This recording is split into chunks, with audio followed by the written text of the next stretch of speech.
interpretation of Stark-Einstein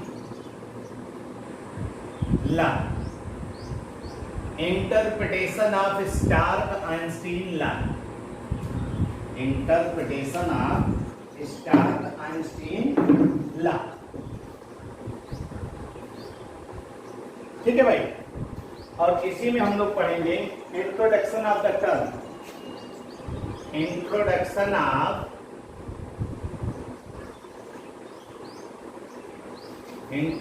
of the term quantum efficiency.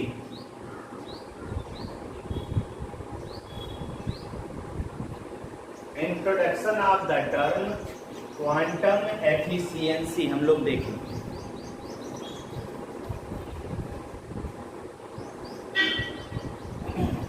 Quantum efficiency के बारे में हम लोग यहाँ पे पढ़ेंगे और समझेंगे।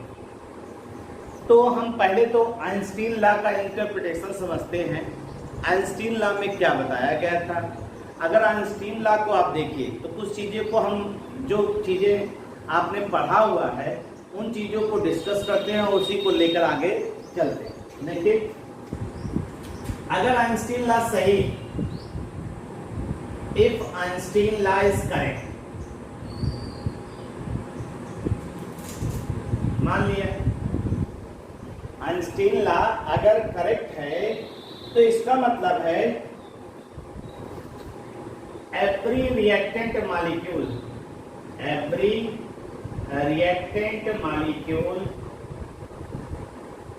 जितने भी रिएक्टेंट मॉलिक्यूल की बात कर रहे हैं, every reactant molecule will absorb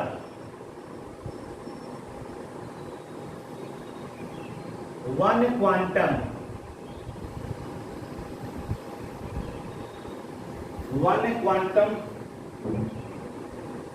of radiation, one quantum of radiation,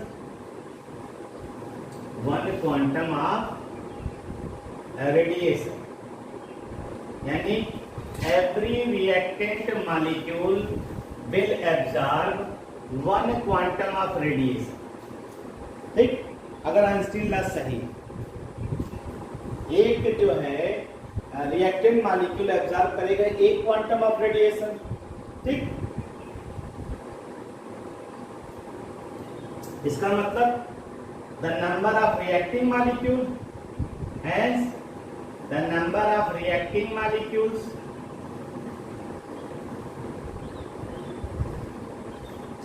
जितने रिएक्टिंग मॉलिक्यूल्स होंगे is equal to the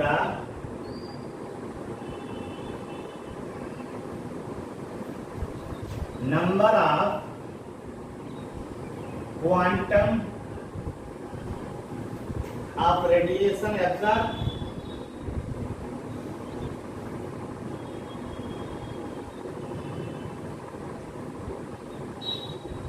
number of reacting molecule is equal to the number of quantum of radiation absorbed। ये सीधा सीधा हो जाएगा।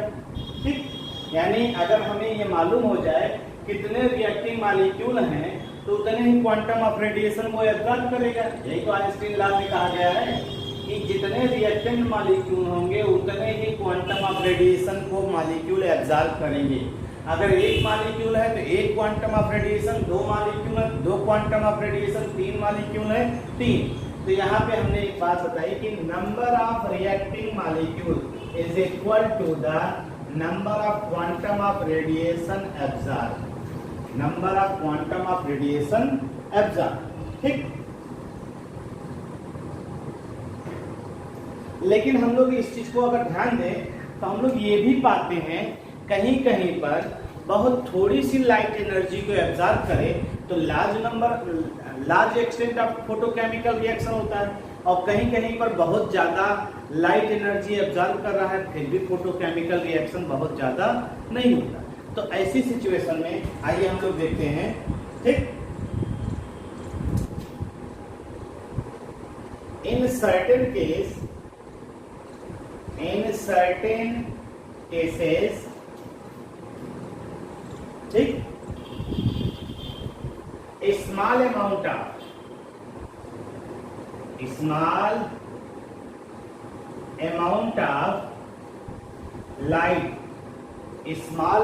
Of light absorbed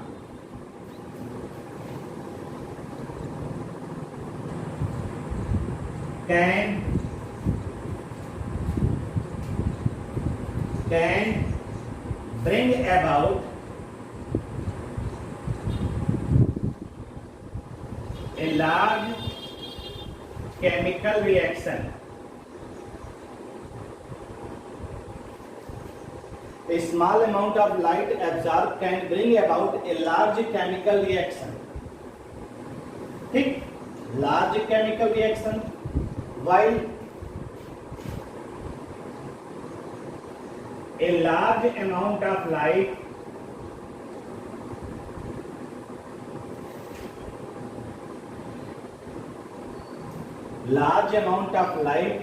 can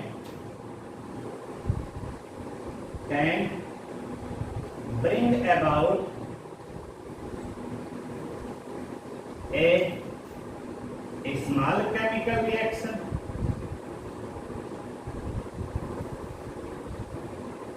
small chemical reaction, यानी हमने क्या कहा कि कुछ केस में थोड़ी सी भी लाइट एब्जॉर्ब कर ले तो वहां पे ज्यादा केमिकल रिएक्शन दिखाई देता है, और कहीं कहीं पे बहुत ज्यादा large amount of heat absorb करता है, लाइट को एब्जॉर्ब करते हैं, तो वहां बहुत कम केमिकल रिएक्शन होता है।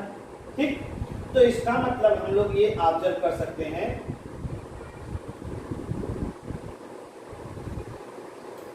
तो इसके आधार पे हम लोग ये कह सकते हैं कि ये जरूरी नहीं है कि जितने मॉलिक्यूल हैं उतनी ही क्वांटम ऑफ लाइट को एब्जॉर्ब करें। तो इस आधार पे हम लोग ये बात कह सकते हैं, this can be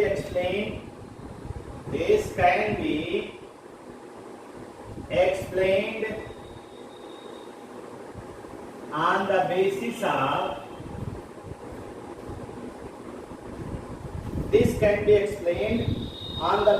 that all the molecules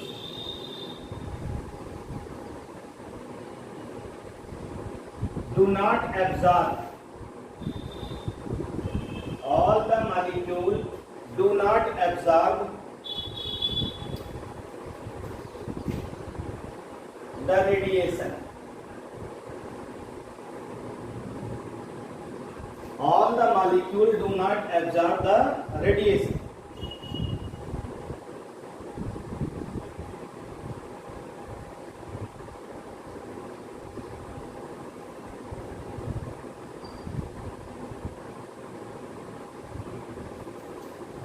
But only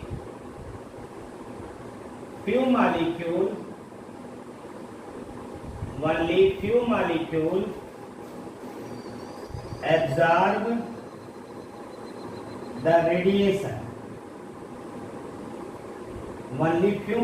absorb the radiation.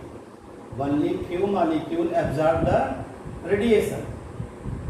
Or these molecules are called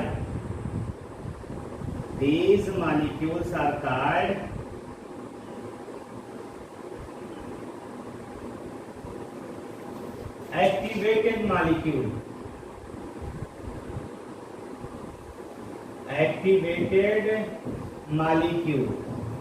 These molecules are called activated molecule. Activated molecule बना, these activated molecule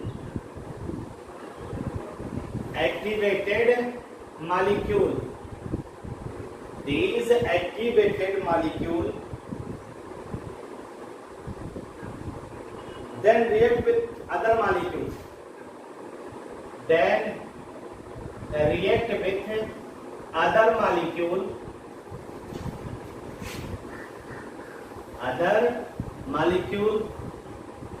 react with other molecule, and thus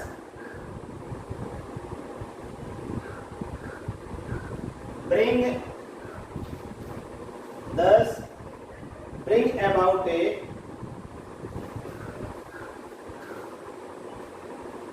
bring about a large chemical reaction. अभी आपको हम दिखाएंगे reaction के through. और दूसरी चीज क्या कह रहा है, अगर यही activated molecule in certain cases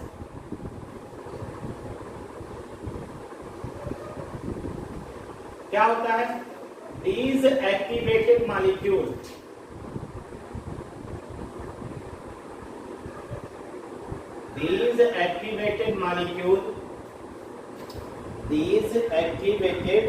molecule molecules get deactivated.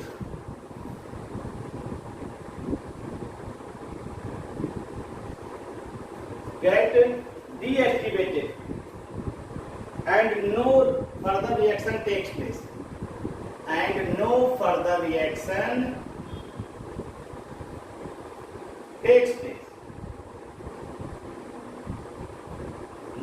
reaction takes place.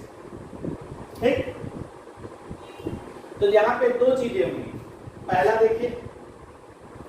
देखिए क्या चीज कह रहा है, द फर्स्ट स्टेज, जो first stage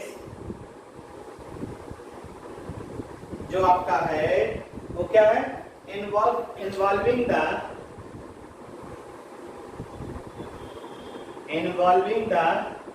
absorption of light,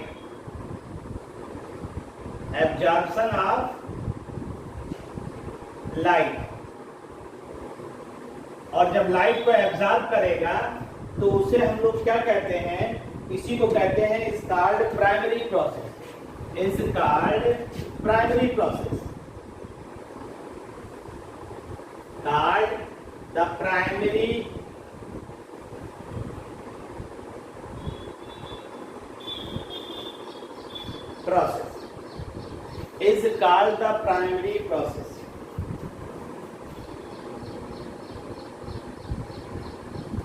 ठीक, यानी जो एक्टिवेटेड मॉलिक्यूल बन रहे हैं ये प्राइमरी प्रोसेस है। जो एक्टिवेटेड मॉलिक्यूल का फॉर्मेशन हो रहा है ये प्राइमरी प्रोसेस है। और दूसरा क्या कह रहे हैं, दूसरा हमने आपसे कहा reaction involve in the reaction involve in the second stage are called secondary process. Are called क्या कहलाएगा, सेकेंडरी प्रोसेस।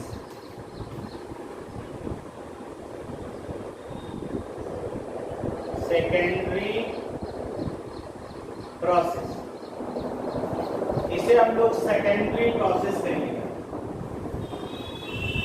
तो अगर आपको याद हो, हमने बताया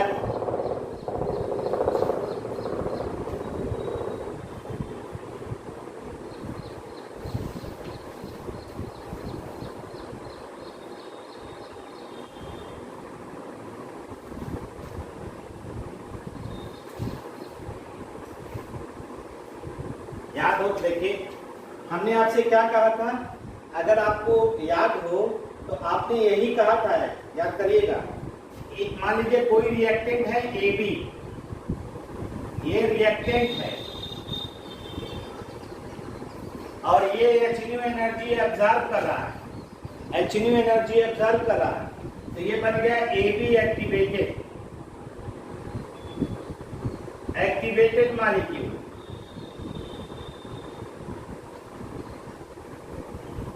अब ये एक्टिवेटेड मॉलिक्यूल किसी C के साथ कंबाइन कर ले, तो ये किसमें कन्वर्ट हो जाए, प्रोडक्ट में।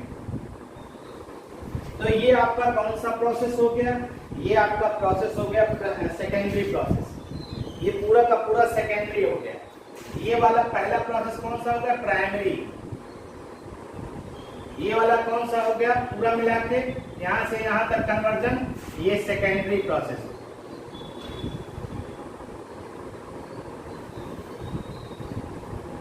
ये आपका कौन सा प्रोसेस है, secondary process.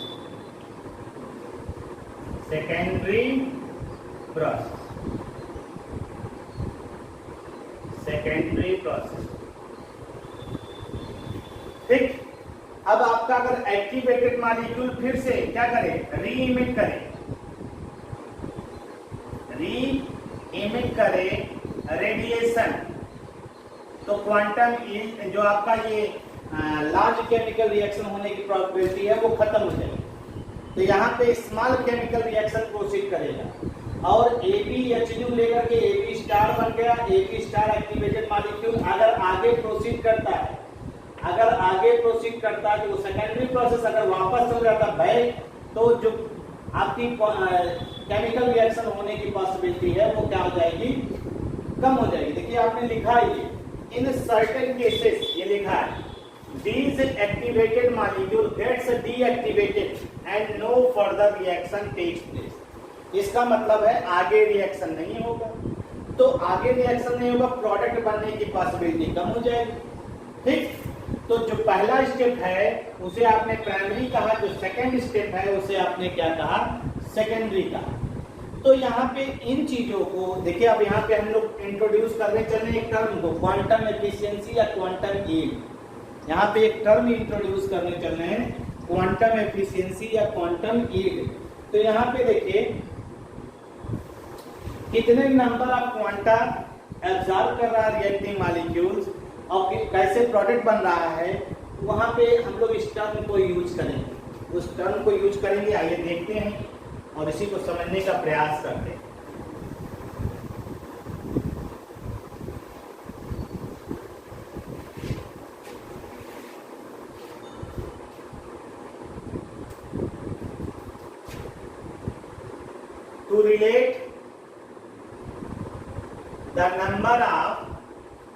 To relate the number of quanta absorbed, number of quanta absorbed with the number of reacting molecule, with the number of reacting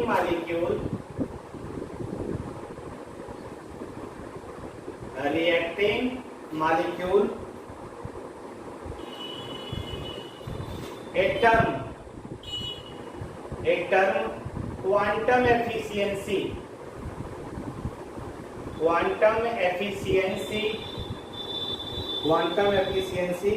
or quantum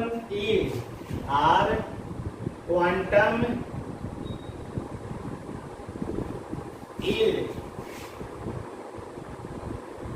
इसे हम लोग फाई से डिनोट कर रहे हैं, फाई से। has been introduced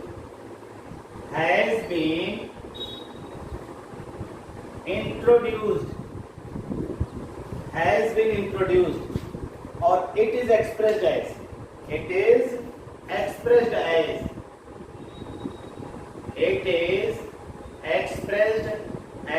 देखिए कैसे एक्सप्रेस होता है, अगर इसी को ध्यान दें तो हम देखिए फाई जो क्वांट आपका है ये होता है number of molecules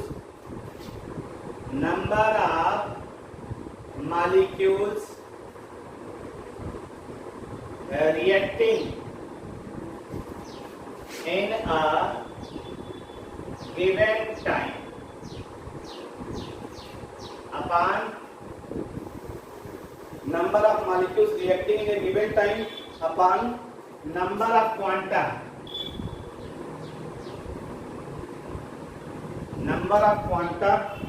of light absorbed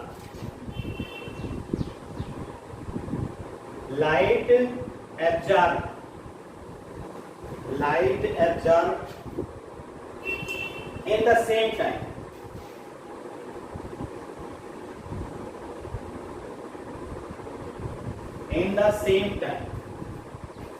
मतलब कितने रिएक्टिंग मॉलिक्यूल्स उसी वहां पे प्रेजेंट हैं और कितना क्वांटम ऑफ लाइट एब्जॉर्ब कर रहा है उसी दौरान, वो क्वांटम एफिशिएंसी हम लोग निकाल सकते हैं, या ऐसे भी लिख सकते हैं। नंबर ऑफ मोल्स में भी number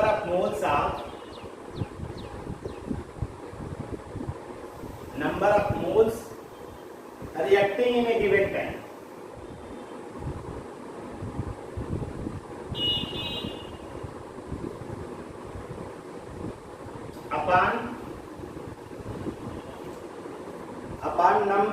Einstein of light absorbed.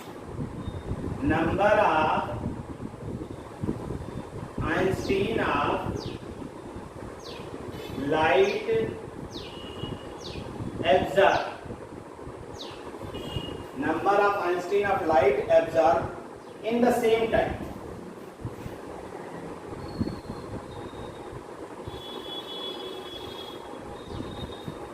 In the same time.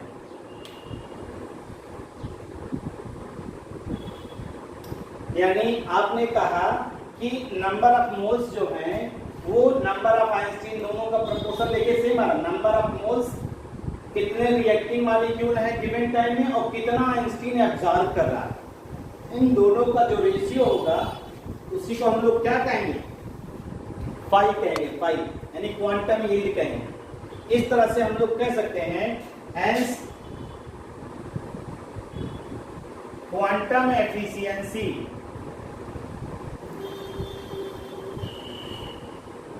hence quantum efficiency may be defined as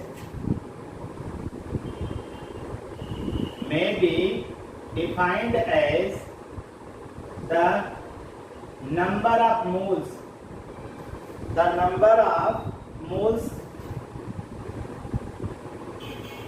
reacting per Einstein of the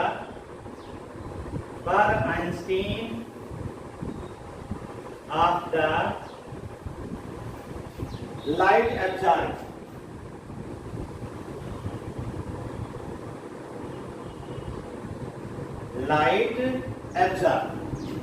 Quantum efficiency may be defined as, देखिए, may be defined as the number of moles reacting per Einstein of the light absorbed. यानी एक Einstein absorb करना है, कितने reactant के मोल जो है वो एक्टिवेट हो रहे हैं, इन दोनों का जो रेशियो होगा वही आपका क्या कहला रहा है, वही आपका क्या कहला रहा है, क्वांटम एफिशिएंसी।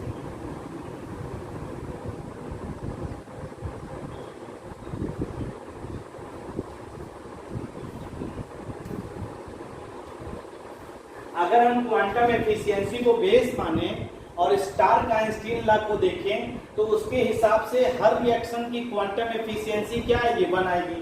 क्योंकि रिएक्टिंग आपने क्या कहा है, आपने यही तो कहा है according to Einstein law. Einstein law में आपने क्या कहा याद है, आपने कहा है अगर रिएक्टेंट एक है तो 1 मोल फोटॉन एनर्जी एब्जॉर्ब करेगा और ये एक्टिवेट हो गया, तो इसका मतलब रिएक्टेंट एक और फोटॉन एक, तो दोनों का रेशियो क्या आ रहा है, 1 आ रहा है। तो क्वांटम एफिशिएंसी हमेशा एक ही आनी चाहिए, ठीक। क्वांटम एफिशिएंसी किसी भी फोटोकेमिकल रिएक्शन की एक ही आनी चाहिए। तो ये तो होता नहीं है, क्योंकि क्वांटम एफिशिएंसी किसी केमिकल रिएक्शन की पॉइंट में भी आती है और 10 की पावर में भी आती है, बहुत ज़्यादा होती है, बहुत कम होती है। तो सब कुछ इस बात पे डिपेंड करता है कि कितने मोल्स रिएक्टिंग मॉलिक्यूल जो है वो उस पर्टिकुलर टाइम में एक्टिवेट हुए। इसका मतलब हम लोग ये कह सकते हैं कि जो स्टार्क आइंस्टीन लॉ है वो फोटोकेमिकल रिएक्शन पे लागू तो होता है, लेकिन सिर्फ और सिर्फ प्राइमरी प्रोसेस के लिए, सिर्फ और सिर्फ क्या है, प्राइमरी प्रोसेस में लागू होता है कि जितने रिएक्टेंट हैं अगर वो एक्टिवेट हो गए आगे जा रहे हैं, यदि सेकेंडरी प्रोसेस शो कर रहे हैं तब तो क्वांटम यील्ड ज्यादा होगी। अगर वो सेकेंडरी प्रोसेस नहीं शो कर रहे हैं तो उनकी क्वांटम यील्ड क्या हो जाएगी, कम हो जाएगी। एक लाइन इसको भी लिख देते हैं।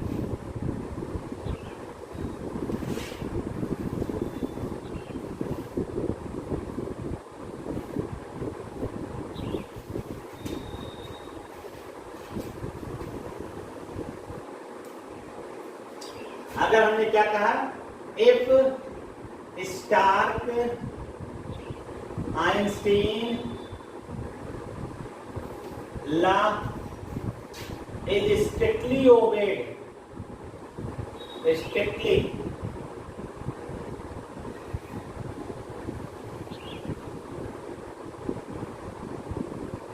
obeyed, then the quantum phi should be unity, क्या होगी? Should be unity, phi should be unity.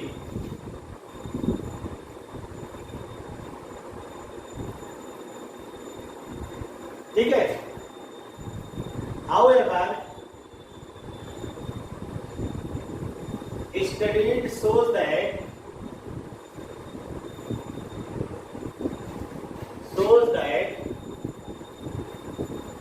studied shows that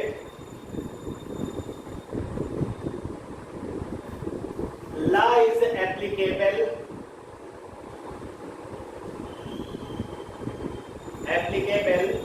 only to primary process.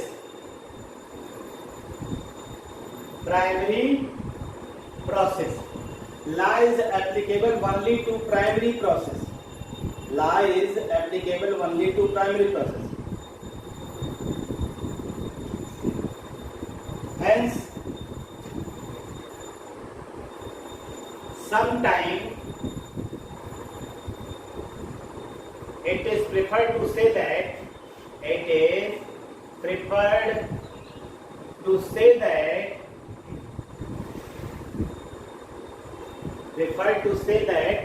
क्या कह सकते हैं कि each molecules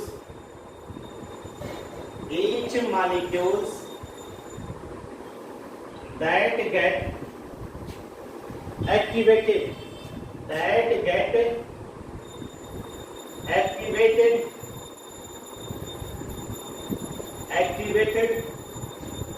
to initiate the reaction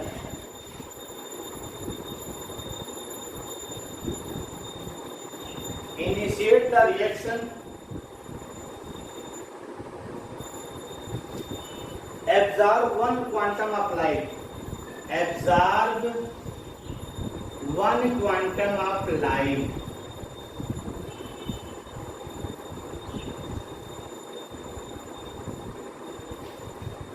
ठीक है भाई। as already says that आपने अभी कहा क्या? फोटोकेमिकल रिएक्शन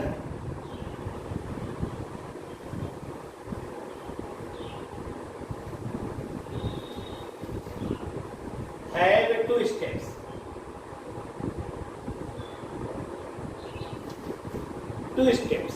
एक को नाम दिया आपने primary process.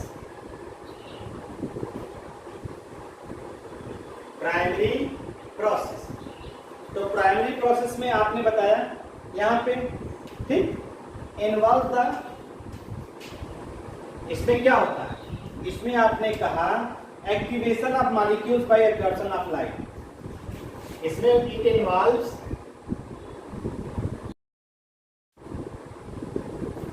Activation of molecules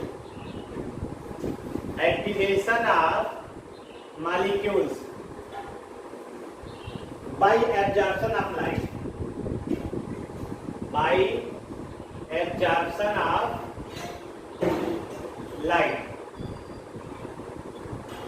It involves activation of molecules by absorption of light. ठीक, यानी one quantum per molecule,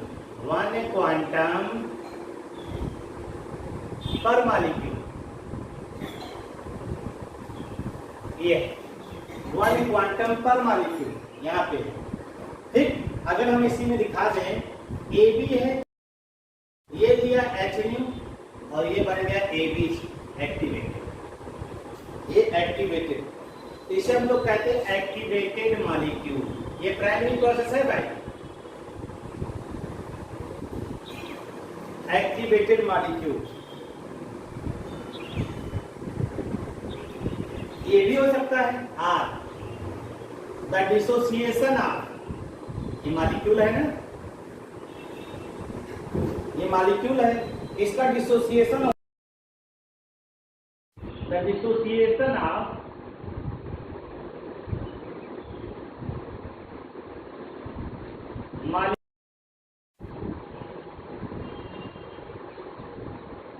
to produce active atom radical, active atom or radical. तो AB है, HNO को एब्जॉर्ब करे, HNO को absorb करने के बाद ये किस में कन्वर्ट हो जाए, A plus B star, A plus B star में कन्वर्ट हो जाए, A प्लस B स्टार में कन्वर्ट हो जाएगी।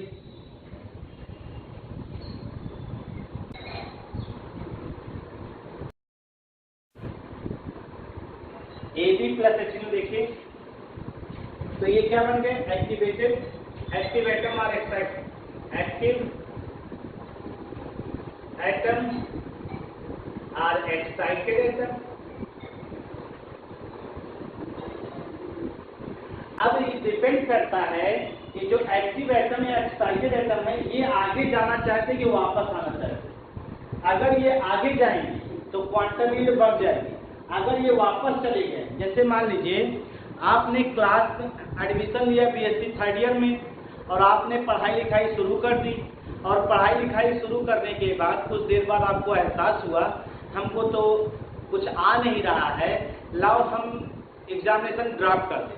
तो आपको लास्ट में ये ऑप्शन दिया जाता है कि अगर आप चाहें तो अपना पैसा लेकर के आप वापस चले जाइए, और वरना आपको एग्ज़ाम देना है। तो अब आप जान रहे हैं कि हमें एग्ज़ाम देने से कोई फायदा नहीं, तो आप एग्ज़ाम देने के बजाय वापस चले जाएंगे। वही चीज़ है, इसको एक्टिवेट होने के बाद ये चाहे तो रिएक्शन को आगे कैरी ऑन कर दे, या रिएक्शन को कैरी ऑन करने से पहले जो एनर्जी एब्जॉर्ब किया उसे गिव अप कर दे, और गिव अप कर देगा तो रिएक्शन आगे होने की संभावना कम हो जाएगी। और जब रिएक्शन की तो हम सीधे सीधे कह देंगे उस ऐसे रिएक्शन की क्वांटम यील्ड क्या होगी, बहुत कम होगी। और कुछ ऐसे रिएक्शन जिसमें रिएक्शन कैरी ऑन करता आगे, उनकी क्वांटम यील्ड क्या होगी, बहुत ज़्यादा होगी। ये चीज़ आप ध्यान रखिए, इस चीज़ को समझिएगा भाई। तो ये तो प्राइमरी प्रोसेस हुआ। अब देखिए secondary process.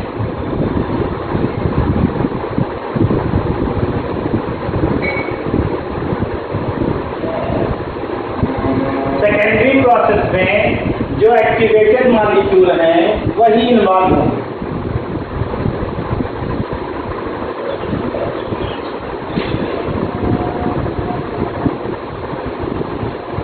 Activated molecule or atom or active atom or radical react with some other substance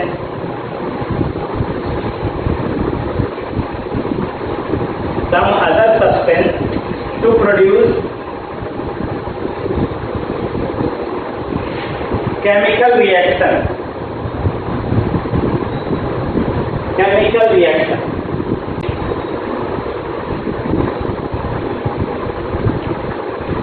जैसे देखिएगा अभी आपने लिया AB plus HNO AB star, ये क्या होगा, एक्टिवेटेड मॉलिक्यूल।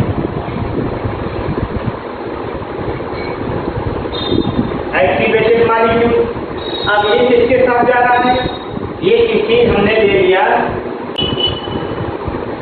अदर सब्सटेंस, कोई भी अदर सब्सटेंस लीजिए, तो हमने ले लिया यहाँ C, अभी दिखाया था ना, तो C अदर सब्सटेंस है।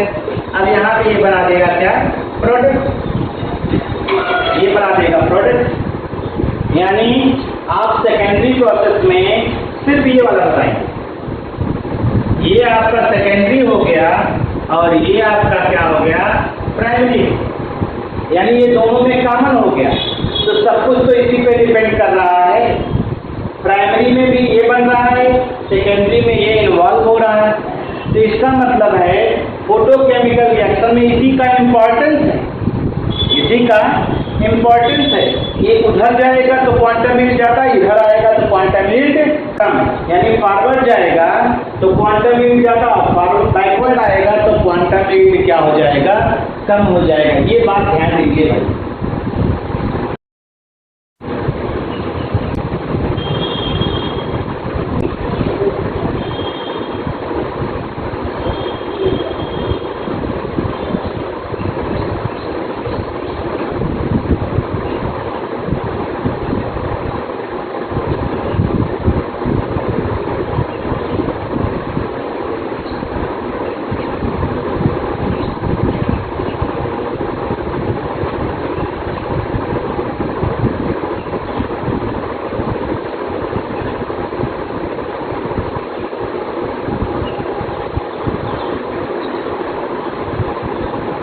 ठीक है भाई, तो आप इतनी बातों को डील कर लीजिए।